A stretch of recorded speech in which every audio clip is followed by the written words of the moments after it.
just am fine with Gordon opting in to his contract and Jaylen Brown being better, Kemba Walker being healthy, Marcus Smart being Marcus Smart. And I guess so then like the number one priority for me would just be to sign Jason Tatum to a 5-year maximum contract. And so I think just building around the margins, maybe adding, wisely using your, I think it's going to be the taxpayer mid-level, right? Like $5.7 million, somewhere around there. We don't really know the exact figures right now because the NBA is in a tornado.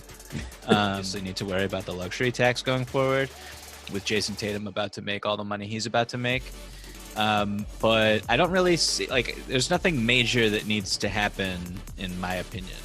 I agree. I mean, I think that's the most likely path, just based on, the Hayward situation in terms of where he and where this buzz that was talked about by Zach Lowe last week, amounts to, whether that's just simply his agent testing the market and finding out there's not much there, or whether Hayward actually wants to, play somewhere else beyond next season. If that happens, then, I do think you have to look into moving him if he is not going to be around, beyond next season, and he makes that clear. But other than that, I think your path is the most direct one. So I think it comes down to fortifying the bench a lot and figuring out, you have, between the draft picks and some younger players on the roster, you do have a few chips to play left, and they're important ones because the draft treasure chest of assets runs out in 2 months. Like, you have no more extra first round picks. For trading out for future picks, I feel, given that, the high school players are going to come into play in the next couple of years, I feel like teams probably aren't going to want to trade future picks for ones in what's supposed to be like mediocre draft year. Potentially. Yeah. I mean, that might be a tough one to swing for sure. But I just think that how they're financially set up right now, you're going to need value out of like rookie deals going forward, minimum contracts and rookie deals.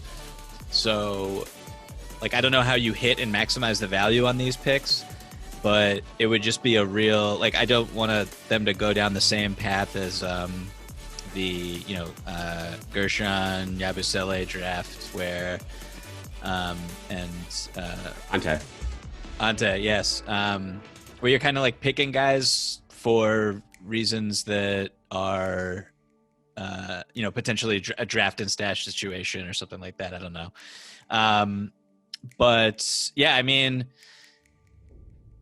you're just going to need to find value with these picks, and it's not ideal in this year's draft from everything that like I've read about this year's draft, to have this many firsts in a draft that might not have the type of impact player right away. But